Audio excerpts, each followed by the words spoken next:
Captain Elena Vasquez floated in the cramped observation deck of the mining vessel Defiance, watching the swirling nebula beyond through reinforced transparasteel.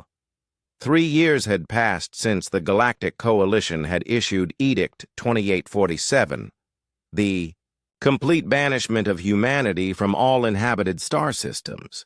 3 years since they'd been branded as the Plague Species and exiled to the dark spaces between worlds. The Coalition's reasoning had been clinical, delivered through sterile diplomatic channels.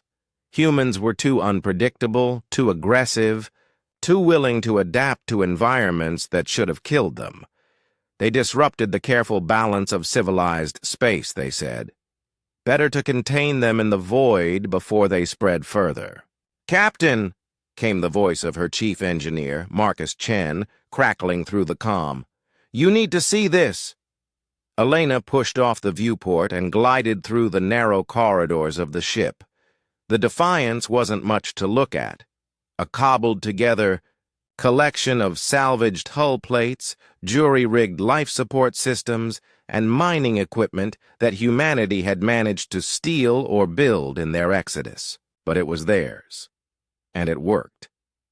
She found Marcus in the cargo bay, standing before a massive chunk of crystalline material that seemed to drink in the artificial light around it. The mining drones had pulled it from the heart of a dead star. System, a place so irradiated and hostile that even the Coalition's hardiest species wouldn't venture near it. "What am I looking at?" Elena asked. Marcus grinned, his radiation-scarred face splitting with enthusiasm. "Dark matter crystal, Cap. Pure, concentrated, and completely stable. The theoretical physics team ran the numbers 3 times. This much dark matter crystal could power a fleet for centuries." Elena raised an eyebrow. "And the Coalition doesn't even know it exists. This system's been marked as a dead zone for 2,000 years. They think nothing can survive here."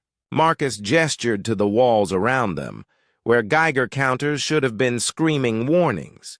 Instead, they clicked at barely elevated levels. "Turns out, 3 years of living in hell makes you pretty good at surviving in hell." Through the cargo bay's speakers, Elena heard the familiar chatter of the other exile ships in their makeshift fleet. 17 vessels in total, carrying the last free humans in the galaxy. Scientists, miners, soldiers, engineers, all of them adapting, all of them surviving in places where they had no right to exist. Dr. Sarah Kim's voice cut through the comm chatter. "Elena, we've got another breakthrough in the biolabs.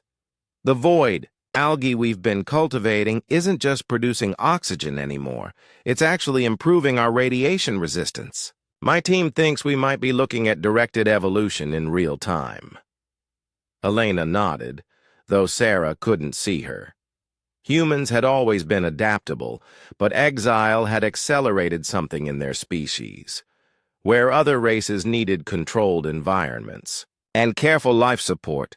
Humans were learning to thrive in the vacuum's embrace.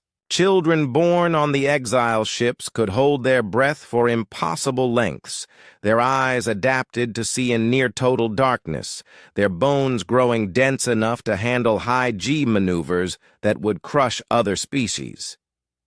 "Captain," Marcus continued, his voice dropping to something approaching awe, "there's something else. The long-range sensors are picking up energy signatures from the Kepler void, massive ones. The Kepler void, a region of space so empty, so devoid of matter, that even light seemed to die there. The Coalition had marked it as absolutely uninhabitable, a place where physics itself broke down. "Show me," Elena commanded. The holographic display shimmered to life, revealing energy patterns unlike anything in the database. But Elena recognized them instantly. They were human signatures, not just 1 or 2 ships, but hundreds, thousands. "My God," she whispered, They're not just surviving out there, they're building. Marcus pulled up more data streams. Captain, I'm reading industrial complexes, shipyards, entire cities carved into asteroids in the deepest void. The energy output suggests a population in the millions. Elena felt something stirring in her chest. Hope, fierce and burning. How is that possible? We only exiled 2 million people total. Birth rates, Cap. Without gravity, without traditional environmental constraints, without the Coalition's population controls. Marcus's voice trailed off as understanding dawned. They're not just adapting to the void, they're evolving for it. A new voice crackled over the comm, one Elena didn't recognize, speaking in accented English. Exile Fleet Defiance, this is Deep Void Command. Welcome to the Dark, cousins. Elena grabbed the comm handset. This is Captain Elena Vasquez of the Exile Fleet. Identify yourself. Captain Rebecca Foster, formerly of the colony ship New Horizon. We've been monitoring your progress for months. Impressive work on the dark matter extraction. We've been waiting for someone to crack that particular puzzle. How many of you are there? 12 million and growing fast. Turns out when you remove every environmental constraint, human ingenuity becomes exponential. Rebecca's voice carried a note of dark humor. The Coalition wanted to ban us from the stars. They forgot that humans don't need stars. We make our own light. Elena looked around the cargo bay, at the impossible dark. Matter Crystal at her crew of scarred survivors who had learned to breathe vacuum and see in absolute darkness. She thought of children being born in zero gravity, their bones growing dense as metal, their minds adapted to three-dimensional thinking that would confuse planet-bound species. Captain Foster, Elena said slowly, what exactly are you building? Out there? The future, Captain. The Coalition thinks they've contained humanity by exiling us to dead space. They don't understand that dead space is just another frontier. And humans!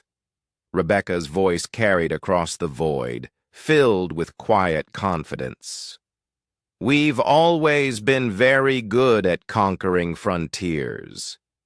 Elena smiled, floating in the darkness between stars, surrounded by the children of exile who had learned to call the void home. The Coalition had tried to ban humanity from the stars, fearing their unpredictable nature and endless adaptability. They had succeeded only in creating something far more dangerous, a species born for the infinite dark, unlimited by gravity, atmosphere, or the comfortable constraints of planetary thinking. In trying to contain humanity, the Coalition had set them free. And in the vast emptiness between galaxies, humanity was building an empire that would make the stars themselves seem small.